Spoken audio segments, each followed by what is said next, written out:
Good morning, welcome. This is still Global Morning program that enlightens you and bring focus to issues. This is the weekend edition, so we keep it cool, calm and collected. Help joining us in the studio to help make sense of the topic, education, and while girl child education matters, is a professional who's been in this field for more than 15 years, Mr. Caleb Danladi. He also runs the Caleb Danladi Foundation. A very good morning to you and happy weekends. Good morning and good morning viewers. Thank you for having me this morning. All right, so let's look at the topic, girl child education. Why does it matter? This is a very, very important topic. Girl child education matters a lot. Girl child education is crucial, especially in this day and age. When you empower a girl or when you educate a girl, you are not just educating one girl, but you are educating the entire community. So it's very, very important. If we look at the economic contribution of women in the society, it's timely for us to invest in girls' education. If you look at the maternal mortality rate, if you invest in girls' education, we are going to have a drop in maternal mortality rate. Why do I say so? Because they are going to be aware of the vaccine they are going to take. They are going to be aware of all the necessary care of pregnancy they are going to take, compared with a woman that did not go to school. And according to UNESCO, girls that have participated in secondary school have 50% chances of getting married before the age of 18. So that's to show you that girls' education is very, very crucial. And they contribute to the economic growth of the entire country. They contribute to innovation and entrepreneurship. If you go to the market today to buy things, it's mostly women that are the engine of economic trading in the entire community. So it's very, very crucial, and I believe it's timely for us to invest in girls' education, because if we invest, even the insecurity today we are facing is going to go down because they have become more aware and aware. The trafficking, the sexual violence, we are going to become more aware. So education gives you that sense of awareness, that sense of belonging.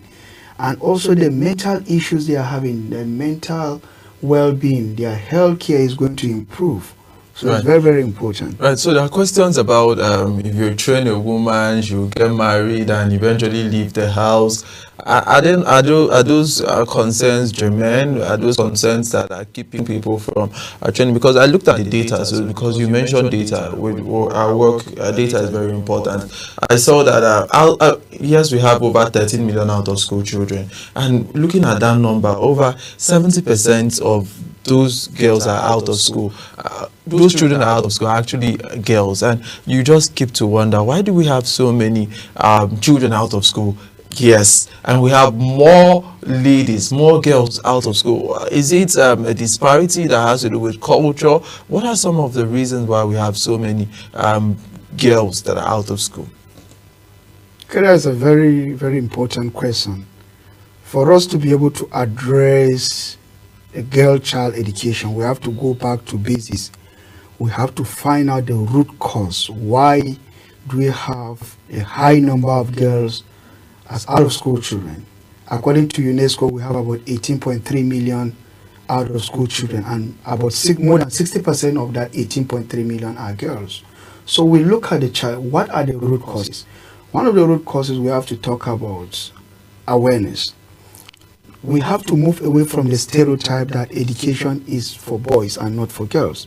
It's common. People tend to educate more boys than girls in societies. So that awareness must be raised. The second thing we have to look at is the cultural norms. In some societies, they look at girls, they are meant to marry at an early age. Girls are not supposed to be educated as boys. They put boys on top and girls. No, it's not supposed to be so. There's gender equality. Now, you look at the issue of poverty. Poverty because they don't have funds to send their children to school. So the only thing they can do for them to survive is to send these girls for selling of goods and services to be able to raise money for the family. So it's very, very important for us to address the issue of poverty. Then the other issue that we have low participation of girls, we look at insecurity as well. If you go to certain parts of the country, there are insecurities where people don't go to schools because those schools have been destroyed. But thank God today we have political will from the government that have addressed the issue of insecurity, so we believe this number is going to drop. The other issue that have to do with low participation of girls is about the gender inequality we talk about. So people tend to send more boys to school than girls, and one of the reasons is because they are not aware. They are not awareness. They want to send girls to marry at an early age, which we believe that is not supposed to be so. A girl must be fully matured, both in sound and mind, to be able to marry so that she can take certain decisions. She's not just going there to be a slave. So we also have to look at issues that have to do with infrastructure. If you don't have a school close to you, there's no way they can be able to go to those schools. If the school is very far from them, they have to travel for 10, 15 kilometers. So it's difficult. So it's a serious also challenge in the community. The cultural norm is there, the infrastructural issue is there, the poverty is there, the lack of awareness is also there, and the stereotype that education is meant for boys and not for girls is also there. And another crucial issue is about child labor. Child labor has deprived a lot of children from going to school, especially the girl child. Somebody will come and pick this girl child and send them to go and work for them as housemaid instead of them to be in school. A girl is supposed to be in school and not to serve at that early age. When you send a young girl below the age of 16 to go and work as a housemaid, one thing is going to deprive her from education. It's going to affect her mental health and her well-being, because by the time she realizes, already too late. So child labor is a serious issue that affects a girl's child education. All right, so because the issues you actually pointed out are multi-dimensional issues, and I think they're complementary to each other, because if you solve poverty, you have to think about solving one other issue and all of that. But let's talk about the role of the government and the role of civil society organizations and NGOs, like the one you run, in helping the talk about these issues. What are some of the roles that government can play, and even individuals and civil societies, to help address these issues? Okay, let's first look at the government part. So I believe the government has shown political will when it comes to girl child education. The Nigerian government, I must give them, because we have the 35% affirmative. Not about the 35% affirmative alone. If you look at the policies that have been implemented, there are a lot of policies that have been implemented. For instance, the universal basic education, which gives access to free education at primary school level. So it's the right step in the right direction. Education is crucial, is key, meaning they don't have to pay for anything. So it's very easy. They have done a lot in terms of that. There are a lot of policies like the Child Rights Act of 2003. So if you look at the Child Rights Act of 2003, it's going to address the issue of child labor we are having today, and which also deprives children from going to school. It's very important. And the Federal Ministry of Health has implemented a lot of policies, like all the nutrition policies. They are all there. If you look at the national investment programs in Nigeria, where the free school feeding program, it's also a good policy that the government has done. So that's very good from the government part, and I believe the government also need to do more also for girl child. We also need to put the right policies in the right place. We have done a lot, and we also need to do more. It's not always enough. We always, even as human, you always need to ask more. The issue of child labor today have to be addressed, which is very, very important. You don't employ a child to come and work for you. So we still have child labor going on. You see people employing young people as maids. Which is not right. Even though the Child Rights Act is there, but just not to help you buttress the point clearer for those who are watching. Well, there's this, I think, some form of wealth transfer that is done using that process. Some people will argue, because I know in rural communities you have uncles who are maybe abroad, who are in cities, who will come and look at some families that can't afford basic needs. I'll be like, okay, let me take this girl, she'll live with me, and because she's looking after my children, And now maybe send her to learn a trade, which maybe the family could not have afforded to send her, and maybe also send her to school. Is that not some way of tackling poverty and wealth transfer?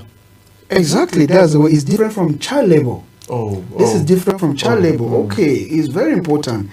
Go ahead. I traveled to my community today. I found out that some people are poor, and you are able to bring out a child from there and put him in school or put him to learn trade, which is very, very good.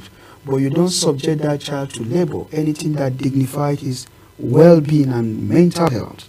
That is where it comes about child labor. You force somebody to do what he's not supposed to do to end at a very tender age. So we have to like walking on the street. Walking on the street is for me is child labor. You know, you bring somebody to go and work in construction site that is not matured.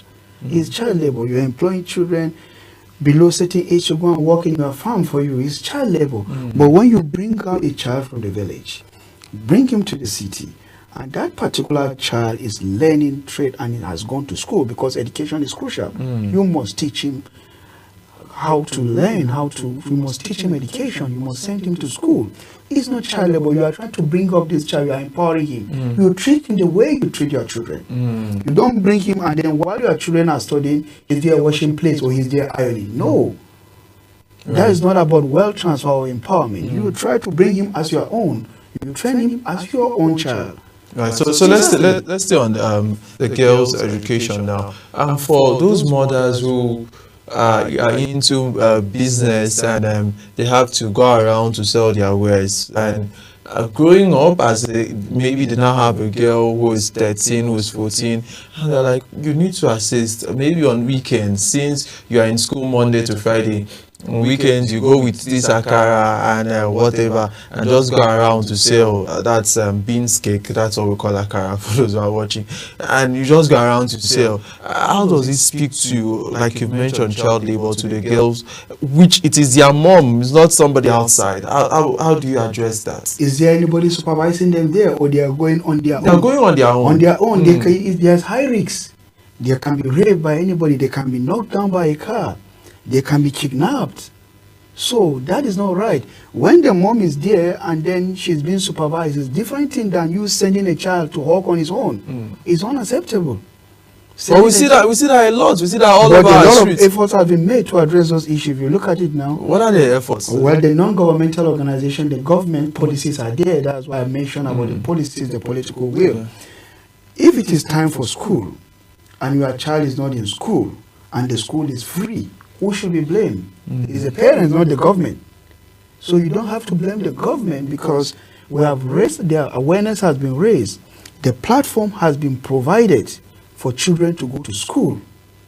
Right? The school is free for them to go. And they decide that they don't want to go to school. They want to hawk and get some source of money to address the issue of poverty. No, that is not allowed. And the Child Act of 2003 is trying to address those issues. If you look at the non-governmental organization, which I have not mentioned earlier, you asked me what's the solutions. For us as NGO, the key role we have to play is to go back to the communities to raise awareness about the importance of girl education, about the importance of addressing this issue of girl child education, about the importance of not engaging young children in child labor. So once we raise this awareness, it's not only the NGOs, the community leaders have a key role to play. The religious leaders have a key role to play. The parents themselves have a key role to play. It's very, very crucial at that point. Awareness is crucial. Let me give you an example. If you have a girl that's educated, and a girl that is not educated, you have two set of people. The girl that is educated, she has a very good awareness of well-being. She knows when to take her children for immunization. She knows the kind of immunization she needs to give her children. While a girl that is not educated, she's totally illiterate, she doesn't know how to read or write, it's a different ball game. She will rely on somebody to tell her, oh, take your child to school, to hospital today or tomorrow, and she might miss out certain vaccine. That's why you see some of this sickness, polio, she might miss out on a lot of things. So if you educate a girl, you are not only educating her, but you are educating the entire community. Let's take, for instance, I've talked about the health issue now. If she's able to give her children vaccine and they grow up to be healthy children, is it not a big plus to the community? But if they grow up with one form of disability or the other, it's going to be a huge burden to the community. Right. Let's take, for instance, awareness. If you look at the Nigerian sector today, women are excelling. So if you train these girls, they are going to excel the way these women are excelling. But if you don't train these women, today they will be in their husband's house, they are not earning, because a girl that is educated, according to UNESCO, she will earn to take care of her family and also contribute to the economic development of the country. But a woman that is not employed, that is not educated, she's not literate. She cannot read and write. And what happens is, she will rely on the husband, whatever the husband gives her. Oh, if she's lucky and she learns trade, that is very important. But education is key. What we are trying to say today, education is key. Girls' child education can unlock a lot of potentials in girls. Let's take, for instance, digital literacy today.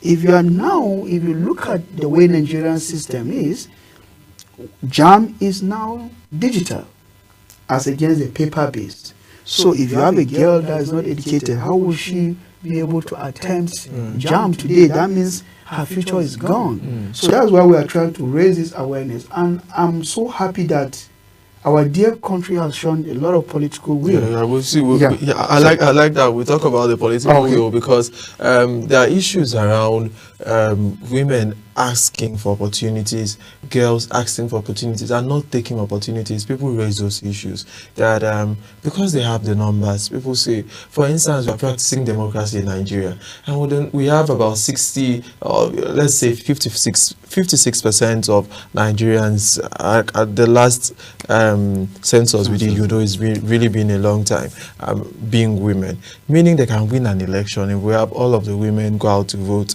they have the masses. But sometimes we don't see this cooperation even from the women's side. We see Sarah Jibril at one time wanted to be president under the platform of the PDP, but she had just one vote. She was the only person that voted herself. But there were many women who were parts of that delegate list, but they didn't vote her. So let's talk about the issue of women themselves depriving other children that are girls of this opportunity.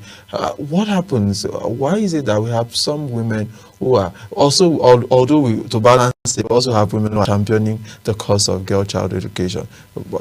As somebody who's practicing in that sector, you just like to give us your experience about women supporting the girls. Okay, the first question you raised about the politics, that's politics is different from the non-governmental organization. So I don't have an answer for you when it comes to that political landscape, because you don't operate in that space. I don't operate in that aspect. I operate in a different aspect. Okay, so when it comes to women, mentoring women, I have to be honest that we have a lot of Nigerian women that are mentoring the young ones. If you look at the Youth Day, the International Day of Child, the International Day of Girl Child, you will see a lot of women coming up to champion the cause of these young ones, to come up to champion the cause of the child, the girl child. Now we also have women that are championing the cause of boys child. So it's very, very important for us to address this issue. A lot of women have done it. Not to say that in every society you have few pockets of issues that you can't like generalize. You see pictures of women using pressing. Exactly. Those people need to be punished for those offenses. You can't use the few people that have been punishing children to generalize. Today, if I see a woman maltreating a child, I will go to the highest extent to ensure that justice is done. She's been punished for that. You understand? So there are a lot of women that have mentored these children. If you look at most of the orphanage homes today, they are being run by women. If you look at most of the charity organizations today we have in Nigeria that deal with children, they are being run by women. If you look at, women have always come to champion the cause of women. Even when these few women that use pressing iron and use cane on these children, who champion the cause is women that always raise the awareness. So you don't generalize it. I can categorically say that we have a majority of our men have empathy. It's just a few, like I say, if you talk about youth today, Nigerian youth are hardworking, but Now you have some few ones that are into Yahoo and this thing. So will you generalize it? No. It's just a small number. But I believe a lot has been done. If you look at a lot of prosecution has been done to those women to serve as less detriment for women who intend to do that. Right. So I'd like to follow up that question now by asking, what has the process been, the progress and the process for you who works in that sector? Looking at your work, 13 years down the line, can you really say that you've made progress? That's one. And how are you looking into the future with the work you do as we try to wind down the conversation now? What are the prospects you're seeing looking into the future? Okay, at Caleb Danladi Foundation, I believe we have done a lot when it comes to child education, youth empowerment, and also women empowerment, because that's our focus area. And our aim, my short, and we have what we call short-term, long-term, and medium-term plan. But in the long time, I want to see every girl child in the country being educated. That is my aim. That will make me happy. I want to see girls leading the tech industry, leading different industries today. So in our organization, we have a lot of programs that we tailor to support child education. First of all, when we started by encouraging them to go to school, by supporting them with writing materials, uniforms, reading materials, which is very crucial. And from that, we have seen a large number of students that go to school compared to when we are not giving those materials. So there's a huge impact. That made a huge impact.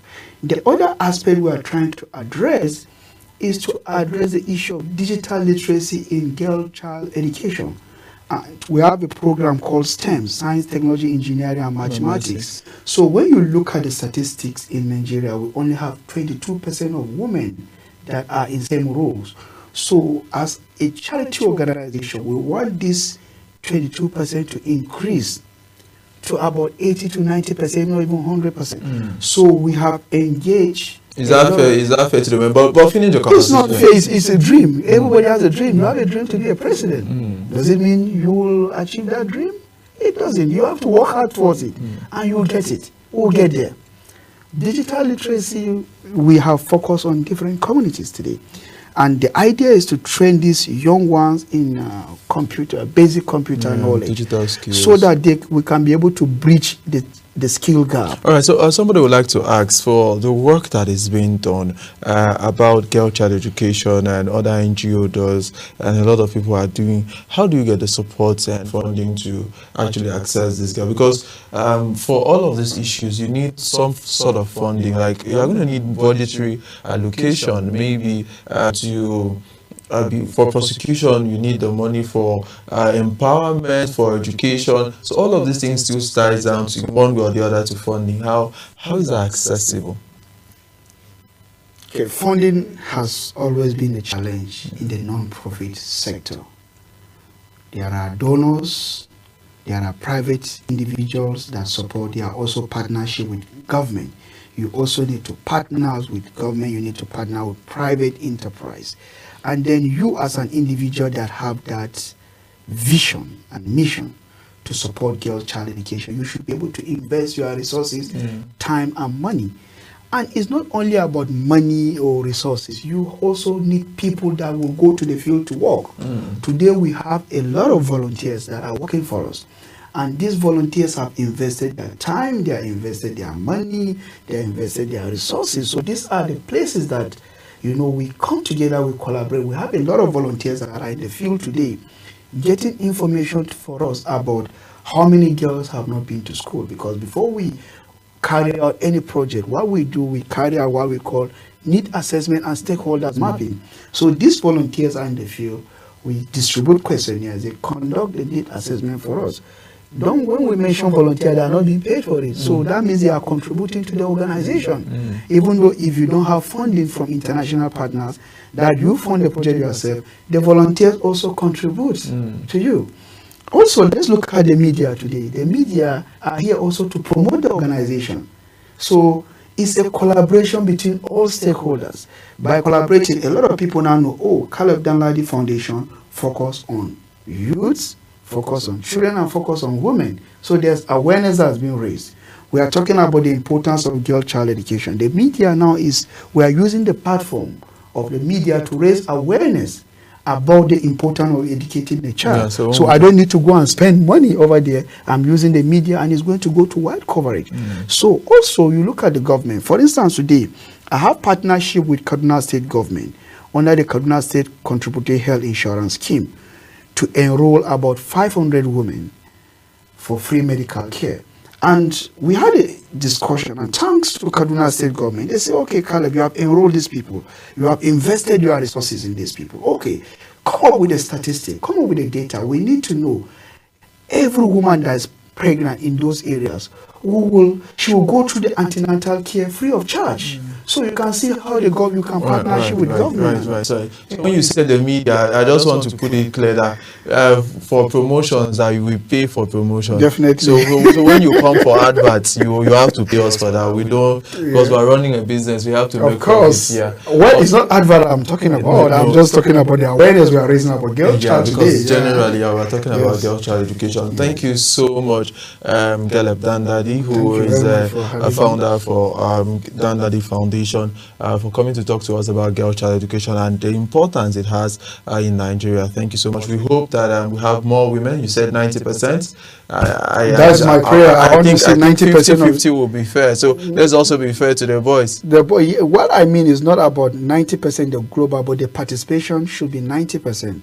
90% of women participating in, yes, to have digital literacy skill. Because for you to I understand. You must be literate. Yeah, I understand. So that's what I mean. It makes no sense. I thought you were talking about it's not consensus. It's the number of women that we expect to see in the future that can be able to use computers, that can be able to participate in computer-based training. Right. Let the number increase to about 90%. We also know that we have pockets, few people in rural areas we can't reach out to because of there's a bit of discrepancy between urban, and so we give it a buffer of 10%.